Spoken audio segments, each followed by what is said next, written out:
Hello, I'm Andy Agafangelo and I'm carrying out this video interview of Pauline Creasey in my capacity as Chair of the Secretariat Committee to the All-Party Parliamentary Group on Personal Banking and Fairer Financial Services.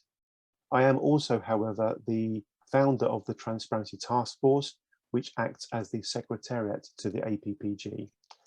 Pauline, thank you very much indeed for agreeing to have this conversation with me. As you know, the conversation is being video recorded. The video recording will be placed on the APPG's website and will raise awareness of it through social media and so on. You're carrying out this video interview with me, Pauline, on the basis that you have already completed a written submission to the APPG's call for evidence about the Financial Conduct Authority. So, Pauline, could I invite you first of all, please, just to tell us a bit about yourself and outline just briefly to begin with, how you first came to interact with the FCA. Thank you. Thanks very much, Andy. My name is Pauline Creasey. I'm a co-owner of a technology firm which provides services to aerospace firms, mostly in the defence military sector. And I'm based in Portugal. We had a large contract with NATO and a military contractor out there. And I was based out in Portugal for more than 10 years. I had met Premier FX, which was a payment services firm, through an expatriate organisation out there, which was funded by the UK Portugal Chamber of Commerce. And the reason why I came to contact the Financial Conduct Authority is that they authorised and registered Premier FX. I had to contact them to send payments and foreign exchange payments on my behalf for my accounts to third parties while working overseas between June about 2006 to July 2018. And I contacted the Financial Conduct Authority when 2 payments didn't arrive. Thank you very much. And you've explained that the organisation that caused you financial loss was Premier FX Limited, FCA registration number 530712. Moving on to question number 3, Pauline, when did this actually take place? Well, I'd used the firm for, as you can see, more than 10 years. In fact, I think it was 12 years with no problem. However, when the 2 transactions, which were quite large, did not appear in America and in an EU country, I contacted the FCA on the 27th of July 2018 because the payments actually should have arrived the day before. And I was really quite concerned because I could not get hold of anybody in the firm. Thank you. On to question number 4. How much did you lose? It was approximately £500,000. And you point out in your written submission that the official term for someone using an authorised payments firm is a payment service user. You stress the point in your submission that you are not an investor. You are simply using that facility to make a payment. Is that correct, Pauline? That's absolutely right. Yes, it was a payment services firm and I was using it for payment services.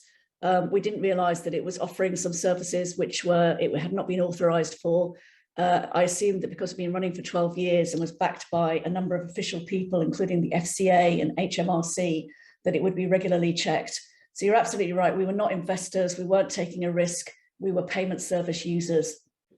Thank you. On to question number 5. Have you ever witnessed any actions or conduct that, in your reasonable belief, breached any law, regulatory code, or applicable or relevant policy? If so, Pauline, please explain which law, code, or policy you believe was breached. Thank you, Andy. I did not stress misconduct, bad practice or misfeasance while using the services between 2006 and 2018. However, when my transactions appeared to have been stolen or had gone missing, I did a number of research and inquiries since discovery of that theft. And speaking to ex-staff and to a number of other customers and to the Portuguese police, it became clear that staff and the firm were engaging in consistent malpractice, theft of client money, speculative trading with client money, or lawful trading, and evasion of the payment service regulations over many years while licensed by the FCA for 8 years. And the liquidator said it was quite probable that they had actually behaved like this for their entire history of operations, which amounts to 12 years. What I found out was the firm and directors were not compliant, and they were in breach of contract, in fact, with most of the terms and conditions of the payment service regulations, both 2009 and 2018. Notably, the firm failed to provide safeguarding and client-designated accounts. They were also grossly underinsured to cover the capital volumes that they were moving, which are approximately 1.6 billion. They also evaded a legal independent audit by presenting false accounts at Companies House of under 2.7 million. Huge difference there between 1.6 billion and 2.7 million. The firm effectively failed all key conditions to be fit and proper to trade as a payments firm. Also, interestingly, and I think very importantly, they also breached the Financial Service Markets Act 2000 and 2012 by selling services which including holding client money on deposit without authorization under said act, the FSMA, which actually is a criminal offence. Thank you, Pauline. On to question number 6. Who or what encouraged or led you to trust those that you dealt with? There were several things. First and foremost, Premier FX were authorised and regulated by the UK Financial Conduct Authority, which implied to me consumer safety, protection, checks via regulation, monitoring and supervision. Secondly, it was registered with Her Majesty's Revenue and Collection for tax and money laundering regulations, which implies compliance with anti-money laundering laws and the regular paying of taxes. Third, Premier FX banked with Barclays UK in London, which implies banking laws and rules will be applied for money laundering checks, due diligence, know your customer. In that case, I expected Barclays to know their business customer, Premier FX, very well, and to check that they were running their business and their accounts correctly and according to the financial laws. Fourth, Premier FX were a member of the AFPOP, Association of Foreign Property Owners, which was Portugal's safe list of approved firms. Fifth, Premier FX were a member of the Algarve Business Network and also the Portugal UK Chamber of Commerce. Premier FX were held out as an outstanding member of the Chamber, a British success story in Portugal and Spain by various officials of the Foreign Office, the British Consul in the Algarve, and the Department of Business, Enterprise and Regulatory Reform. These are all quite prestigious people. Premier FX were effectively hiding in plain sight by mixing with these people and conveying a firm of very proper standing. Finally, Premier FX advertised and exhibited their services at key trade, travel and overseas retirement shows in the UK, Portugal and Spain. The firm was effectively very clever. They were hiding their fraud in plain sight, mixing with successful business people, government officials, and they sponsored local charities, classic car events, and also the UK Channel 4 programme TV show called A Place in the Sun, effectively to lure other businesses in as clients and to attract the wealthy expat retirees. Question 7, you've already touched on this really, Pauline. Which bank did you pay money into? It was Barclays Bank, London, UK. Thank you. Number 8, when and how did you realise that you had suffered a financial loss? Yes, as I said earlier, I had 2 large payments going through and they didn't arrive on the 26th of July. On 27th of July, I contacted the main director at the firm by email and phone, received a generic email in reply stating the firm had ceased trading to assess liquidity issues and administrators may contact me in due course. No one was answering the phone, which I thought was quite suspicious, either in the UK, Portugal or Spain, and there was no voicemail. Further emails went unanswered, so I called. I had a mobile number of one of the directors, left a voicemail saying I was contacting the police and naming him as involved in the theft if he did not return my call. He returned my call 2 days later, claiming he was as surprised as I was about what had happened. He expressed no concern and no apology. I told him to contact the police in Portugal, as well as the UK, and give his evidence. I later found out he was advising his clients with independent financial advisors to, quote, get in early and make a claim, end of quote, before the money runs out. Question number 9, Pauline. Who or which organisations did you contact about the situation? There were several agencies. I contacted the FCA, Financial Ombudsman Service, Barclays, Companies House, the police, Action Fraud, Citizens Advice Bureau. I was basically on the phone from about 9 o'clock in the morning until 4:30 in the afternoon on a Friday, trying to raise the alarm with various UK authorities that something bad and illegal was happening. To be truthful, I achieved very little. Initially, I received little disinterest from the FCA contact centre, which was really rather disappointing. Relations with the contact centre did improve later, but on this particular day, when I was first reporting my concerns that fraud was taking place or had taken place, they appeared to be totally disinterested. I did persist. They were trying to get me off the call. After a while, the representative there said they would write to the firm. The firm had 15 days to reply. I said, look, I really need to speak to a supervisor. I'm concerned. I'm sure I'm not going to be the only one that's going to be calling you about this.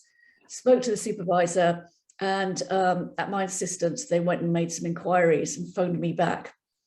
She said there'd be no other calls about this firm at this point in time, but she said, we are prepared to take your concerns seriously. I said, I want you to elevate my concerns to senior management and ask the FCA to contact the firm's bank, which is Barclays, to assess the situation. I said, I've got more than £500,000 going through in 2 transactions. I'm concerned that you're telling me that you did not know the original founder director of the firm, Peter Rextrew, had died.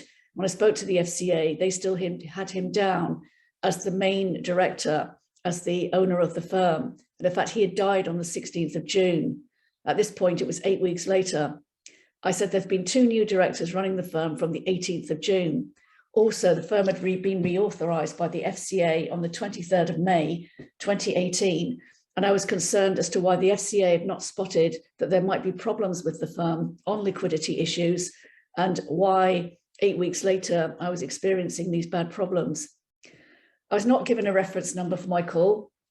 I called back later in the afternoon. At this point, the FCA conceded that there had been further calls regarding Premier FX and missing transactions. They now confirmed they'd informed management up the line, but had no further information and would not confirm if the FCA had contacted Barclays.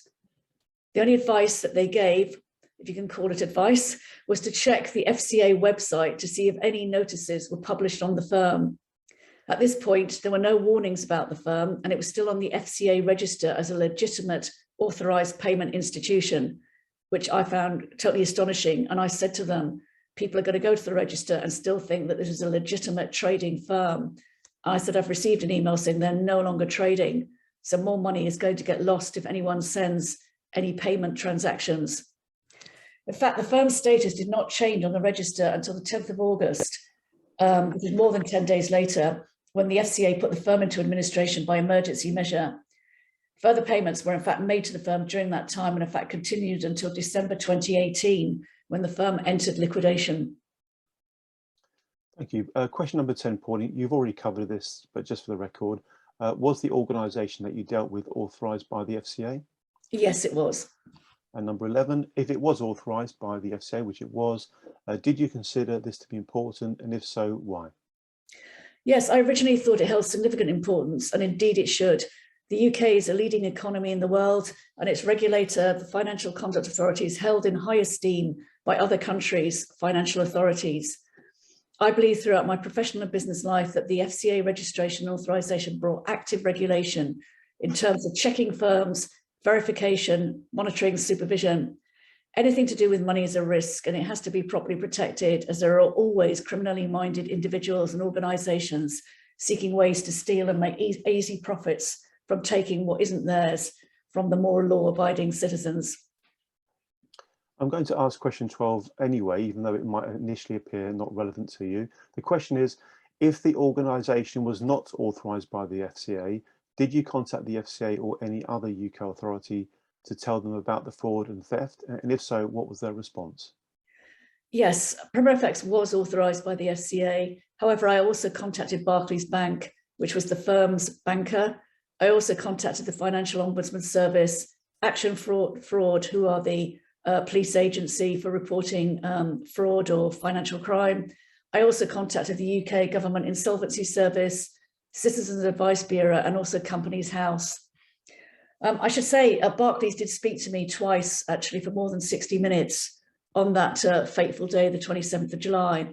And the first respondent actually was concerned. In fact, during that day, they were probably the only person that expressed any concern. And they did contact a supervisor who also came on the phone line. They said the bank had been given no instructions from the firm's directors that the firm was in trouble or had ceased trading or was going into liquidation, which I found quite astonishing and concerned me greatly. The bank also surprisingly said that Peter Rextrew was the main signatory and account holder, and the bank were totally unaware that he had died on the 16th of June, and there were 2 new legal directors in charge from 18th of June. I gave them the directors' names, and Barclays said they recognised the names as signatories, but they had no idea that they were in sole charge. As you can imagine, I just said to Barclays, is there any way that you can freeze the accounts? Because if you don't know this, if you don't know what's going on, it indicates that something very bad is going on, and it's quite possibly illegal. There may be ongoing theft of money. I asked them if they still held my money and explained the transactions and gave them quite precise information as to the amounts and where the accounts from which it come from.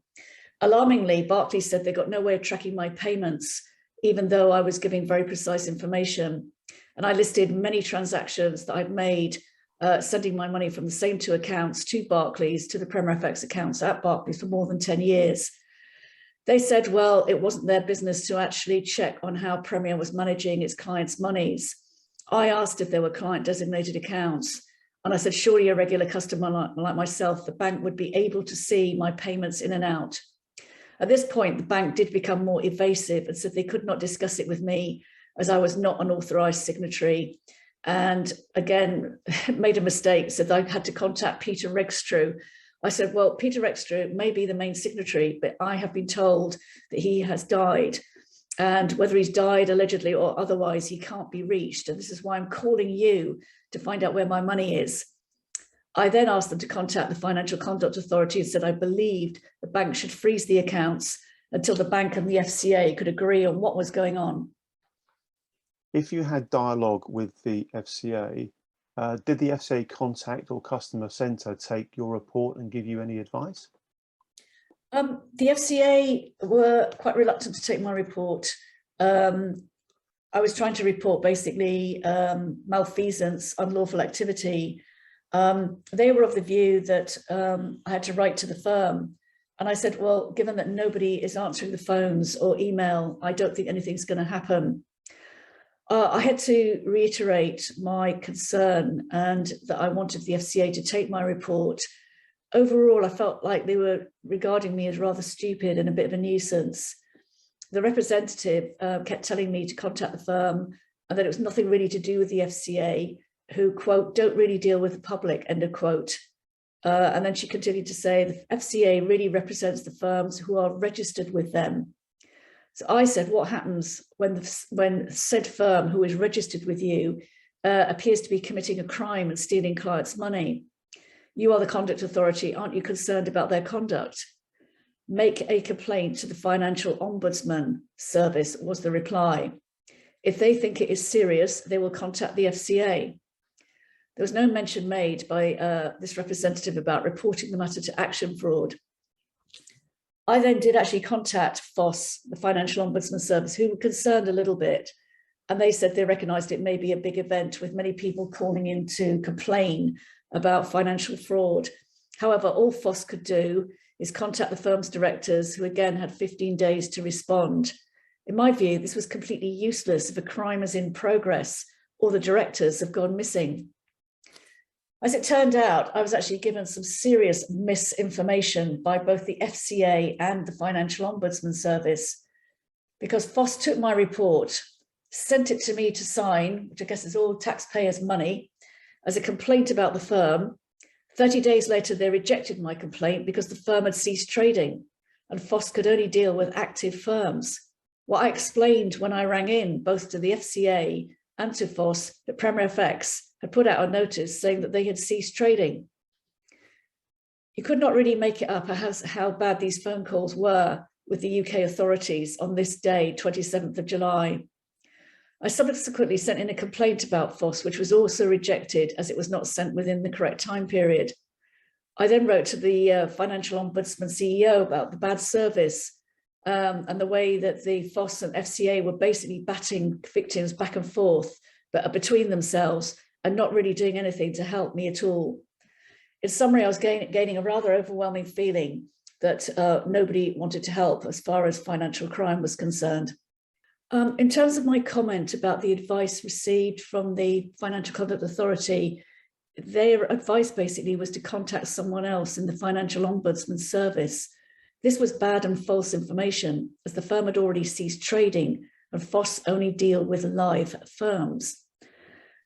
What did the customer service agent say would happen? She was reluctant to take my report.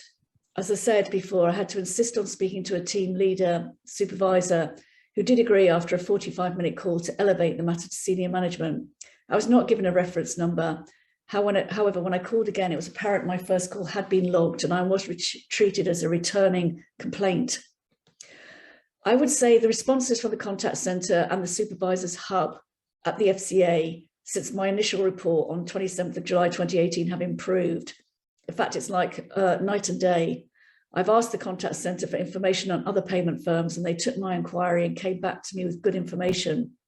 I was recognised each time on giving my name and was given help and good advice. I can only say it's because of the fact that I made, I guess, quite a nuisance of myself on that first day. And I'm curious to know that if I was calling in to get such help, whether I would get it without being previously known. I can't really speculate. Maybe now they have improved their information and they give all good information to the public. But I have to say, I am a little bit skeptical about that, given how I was treated on the 27th of July. My call was about 45 minutes long. As I said, I refused to leave basically until I felt something was actually going to be done. I did feel they were trying to get rid of me. Did they take my questions seriously? Initially, no, but eventually they did better, if it was somewhat reluctant. I think they also made the point that they didn't really regard themselves as customer facing or public facing. However, I think now they have changed their attitude about that and they do regard themselves, as far as the contact centre is concerned, as public facing. And I think, in fact, when you call in, there are two different ways you can go. You could either go in as a firm that's registered with them and go through to one part of the contact centre. And if you're a member of the public wanting to report particularly crime, you go through to another part. Did they appear knowledgeable about my problem? No, I'm afraid they did not on that day. I think Premier FX as a medium-sized payments firm was regarded as a low priority. And they basically conveyed an attitude that they had bigger and more important matters to deal with. What were the next steps? There were actually none. I was left with no real advice other than to contact the Ombudsman Service, which was correct, and to keep my eye on any FCA website notifications about Premier FX, and that was it. Thank you, Pauline. Just clarify something for me. I think just now you may have misspoken or I may have misheard. I think you made the point now that contacting the FOS was correct, but in your written says to me you say incorrect. Can you just clarify that for me, please? Yeah, the only advice from the FCA was to contact FOS or to keep an eye on the FCA website for notices. Their information about contacting FOS, the Financial Ombudsman Service, was actually wrong, because Financial Ombudsman Service only deal with firms when they're still trading. And Premier FX had already sent a notice saying that they had ceased trading. Thank you for clarifying that, Pauline. Question number 14.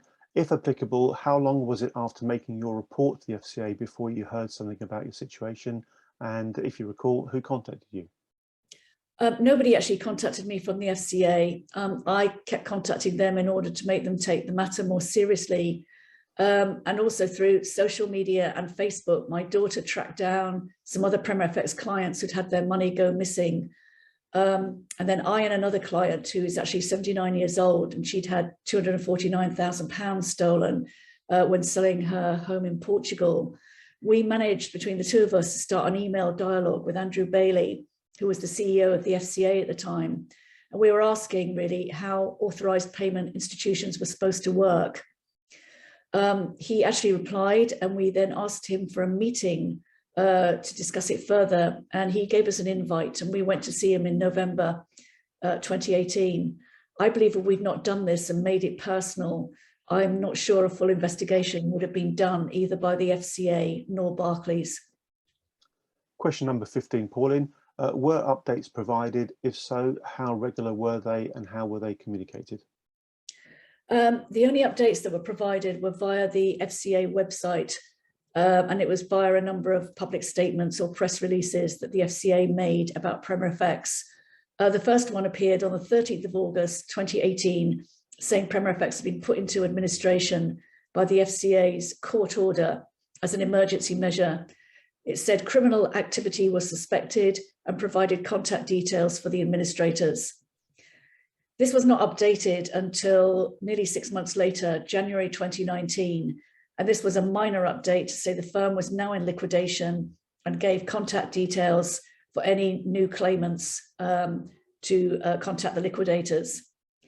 The next update after that was almost 2 years later, which was the 25th of February 2021, when the FCA published its censure notice and report on the firm.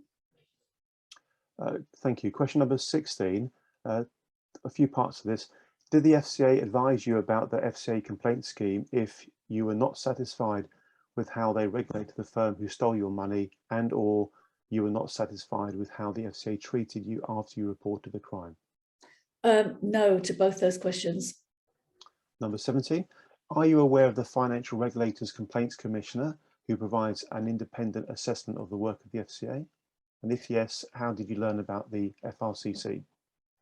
Yes, I am aware of the Financial Regulators Complaints Commissioner, but I was not told about it by the FCA. I found out about it by researching how to make a complaint about the FCA.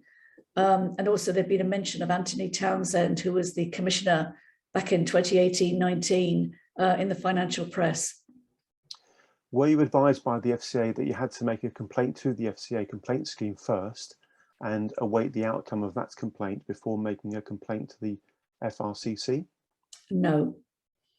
And have you asked the FRCC to investigate? If not, do you intend to, and why? Yes, I have asked them to investigate. I made a complaint to Anthony Townsend, I believe in early 2019, who said he could not do anything until the FCA completed their investigations. He said he would check in with the FCA every 6 months to see how they were doing. 6 months at the time sounded quite alarming given how much money I had missing, i.e. it was a life-changing sum.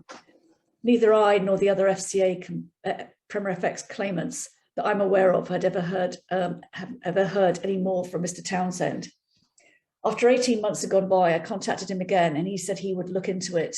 He reported back that the FCA said they needed more time, and he agreed with the FCA and turned down my request for him to start an inquiry in parallel with the FCA investigation. I wanted him to start an inquiry in parallel with the FCA investigation because in particular, I wanted him to check, one, why was it taking so long for the FCA to check a small to medium-sized firm? My view was, and still is, that it would not have taken that long to actually have found out what Premier FX were up to. I think it was pretty clear that they had not been obeying payment service regulations and had been running probably a Ponzi scheme and other corrupt activities for the entire time that they'd been operating. And I felt that that would have been found out pretty quickly by both the regulator and the bank. I also wanted him to investigate, this is Mr. Townsend at the Financial Regulators Complaints Commissioner, how the FCA were able to investigate when parts of the FCA, notably the authorizations and supervision departments, appeared to have failed in validating Premier's credentials to be a fit and proper payments firm. I felt there should be an independent investigation as the FCA had a potential conflict of interest as the regulator who had, it would appear, failed to regulate and supervise Premier FX. I was also concerned about the close links we had been made aware of between banks, the regulator and HM Treasury, and were concerned now, given the time that had gone by, that the bank or HMT, Her Majesty's Treasury, might care more about protecting the banks rather than the victims. My fourth point is, as a victim, I felt unrepresented with no agency to go to for advice. The finance industry seems to be a law unto itself with significant influence, unseen processes and networking and liaisons which appear to be deployed to thwart, potentially cover up and overwhelm anyone who dared to complain about their stolen money. My impression by now of the FCA was that they were rather elitist and controlled by lawyers who did not appear to be working for the public interest. I myself have worked in regulated industries. However, the finance regulations appear to be selectively applied by unseen influencers, is my personal opinion. How then does the public become informed about these selective behaviours which had such impact on risk assessment? The public are not kept informed on the dangers of scams by payment firms as lightly regulated smaller firms. And I ask the question, why is that? The public needs to be aware that these small and medium firms are lightly regulated, which means that very little monitoring and supervision is carried out. Why is that not made clear to the public? On 4th of November 2020, 4 questions were asked by the Treasury Committee to the senior executives at the FCA, the CEO and the chair, regarding the life-changing losses of Premier FX customers. And they pointed out the firm had been regulated and licensed for more than 8 years. The questions concerned how a payments firm could collapse insolvent, stealing 11.3 million of clients' transactions if it was following the statutory payments regulations approved by Parliament in 2017. FCA Chairman Charles Randall explained or admitted that Premier FX was monitored under light touch regulation based on the lower fees they paid as a small and medium firm, which mean little, if any, checks were carried out on the firm. This contrasts with large firms who pay larger fees based on the risk they pose to the stability of the financial system and economy. This rather sloppy default light touch regulatory approach to smaller firms, which please also note includes London Capital and Finance, which had a big impact of £237 million theft of customer savings. Neither LC&F nor Premier FX nor other small and medium firms are not flagged on the FCA register or on the FCA's Scam Smart campaigns as experiencing light touch regulation. Therefore, once again, I say, how does the average member of the public know about these dangers of using a firm that is lightly regulated? The FCA chair committed to the Treasury Committee in November 2020 to sending written answers to further questions within 30 days on Premier FX, on questions which he did not there and then have the answers. The FCA then wrote 30 days later that they could not reply due to the ongoing investigation. These questions asked by the Treasury Committee have actually never been answered. So I will say again, what is the point of registering and authorising small and medium firms if the regulator is not monitoring them appropriately and adequately? Arguably, smaller firms need more supervision and checks, as they are easy vehicles for fraud, tax evasion, money laundering and incompetence, leading to poor handling of customer money or blatant theft, as has been shown by the case of Premier FX, London Capital and Finance and others. Question number 18, Pauline. Are you satisfied with the responses to your report about your stolen money from any authority that you dealt with? For example, Action Fraud, the FCA, the police, the Financial Regulator, Complaints Commission, the Financial Ombudsman, the Pensions Ombudsman, or any other government-related entity? Thank you. I was informed on the 28th of February 2022, almost 4 years later from the theft, that Barclays would refund my money as a result of a settled agreement between the bank and the regulator. I am very thankful and will be eternally grateful that the FCA were able to achieve this for me. However, the experience and responses with the FCA, the Ombudsman Service, Barclays Bank, Action Fraud, the police, etc., has overall been a dispiriting and unhappy experience. Victims of financial crime, in my opinion, lack a central agency to deal with.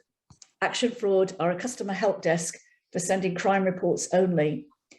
The reports are sent to the National Crime Agency, who are not customer facing and appear impossible to interact with.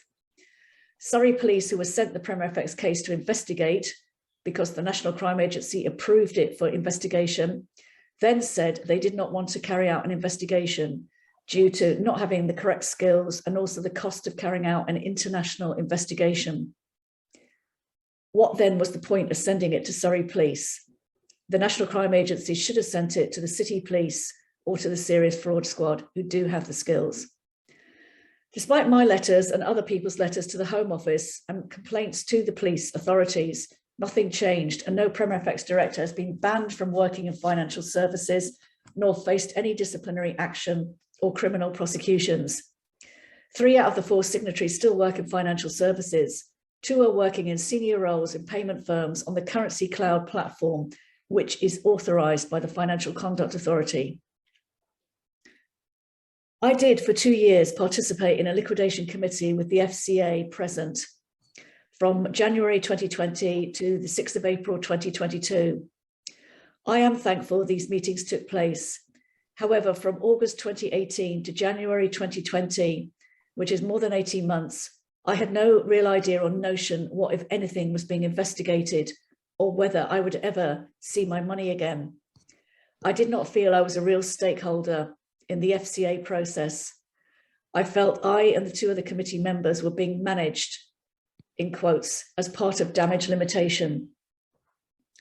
We also feel that the meetings took place due to my or our assistance in asking for my money to be returned. We also gained the support of 48 MPs who had constituents in the fraud.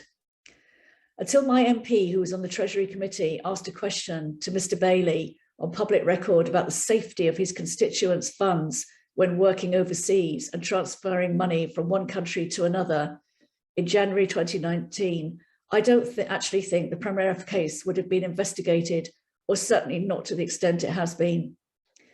At the Treasury Committee, Mr. Bailey committed to finding out what happened to our money and said the Rextrews, the owner directors, have to tell us where the money is.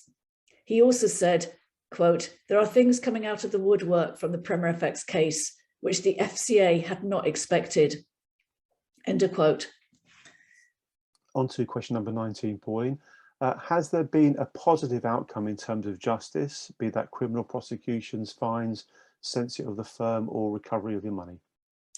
After nearly 3.5 years, the FCA negotiated a settlement agreement announced in February 2022 with Barclays Bank, based on the bank's demonstration of poor skill, lack of care, lack of due diligence in managing their business client Premier FX, and failing to stop foreseeable consequences to Premier FX's customers. The bank agreed voluntarily to pay back 100% of the stolen money to the victims and was also fined 1.1 million by the FCA. This was an interesting development, Andy, as the bank had previously argued to the Ombudsman Service that Premier FX customers' losses were not the bank's concern, as we were not direct customers of Barclays. They argued that Premier was their customer and not us. Based on the FCA investigation and the fine, a precedent has now been established by the FCA that banks who have authorised payment firms on their books as their business customers are legally obliged by UK law to engage in, first of all, regular due diligence. Secondly, check regularly that the payment firm's activities fall in line with their authorised business as a payments firm. And third, ensure the payments firm has client designated accounts at all times, that client money is not held beyond the time of the transaction, that the money is paid to the client with the same name or their nominated person, with cross-checking that there are no transfers of cash from client accounts to the firm's accounts. Number 20, what positives are there about the FCA that you'd like to comment on? I would like to comment positively on the FCA. They intervened by court order to quash an application by a Premier business client called Shipbuilding Asia Group, who were trying to claim priority status for payment and were successful in getting a court to approve their immediate payment. The FCA went in 5 days later and counter-argued and established that there were other customers to consider and put Premier FX into emergency administration. This was a good call by the FCA. As if Shipbuilding Asia had been successful, most of the remaining monies in the bank accounts, which came to 1.4 million, would have disappeared and other customers would have suffered. Would the FCA have done this? I do ask, though, if I and others had not repeatedly called the FCA contact centre between the 27th of July and August to complain about our missing money. Question 21, Pauline. What do you think about the possibility of conflict of interest issues at the FCA? I think there is a conflict of interest, and I think the regulatory system is unfortunately biased by default. The impression I'm given from all the responses at the FCA is that they feel they represent the big city firms who pay the largest fees to the FCA, and these are the FCA's main customers. There's actually an interesting quote here from a senior executive at the FCA who said, quote, Premier FX's registration fee of £1,500 to £2,000 per annum does not buy you much regulation. He said this when I was asking about the failures of regulation and supervision, and he was trying to, I think, quite kindly explain to me that the small and medium firms don't really register on the FCA's radar. Certainly, as I said before, in July 2018, the contact centre did not appear to welcome my call about the fraud by one of its authorised firms. There didn't seem to be any alert response or any proactivity in terms of doing anything.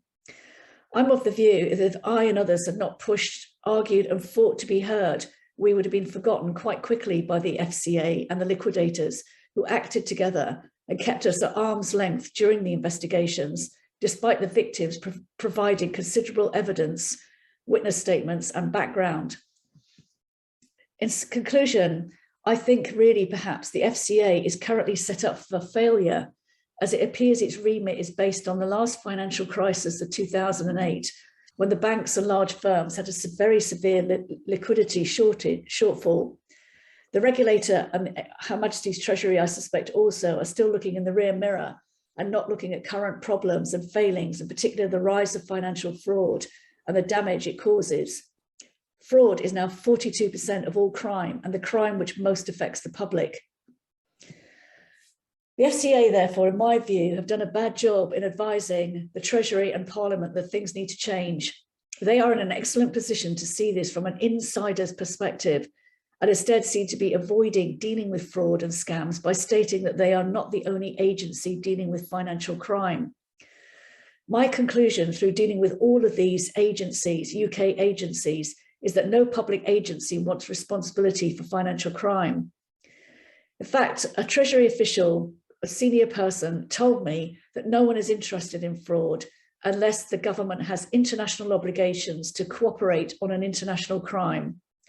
Then the City Police or the Serious Fraud Office are sent because of the positive public relations and publicity. He told me I was wasting my time expecting anyone to do anything.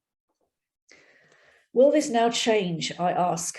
The FCA has announced in its March 2022 strategic business plan that fraud and protecting consumers is moving to the forefront of its mission for 2022 to 2023, which sounds on the face of it very good news.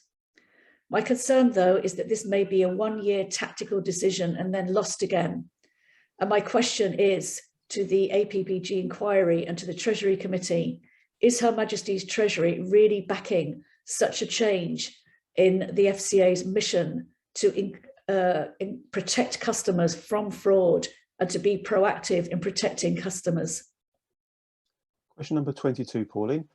Do you believe there should be spot checks by the FCA on regulated and/or unregulated entities, perhaps similar spot checks to those used by VAT inspectors? Absolutely essential. I agree with that. Also, the FCA should actually conduct annual monitoring on small and medium firms, because I think that's missing. If they don't have the resources or don't want to do it, then say so and advise Parliament or the Treasury Committee to set up a separate regulator. The problem here may be that the FCA communicates with Parliament through the Treasury, and I think the FCA should make better use of the Treasury Committee to explain their new strategic plan announced in March 2022 and ensure that they have the resources and political support to do what they need to do.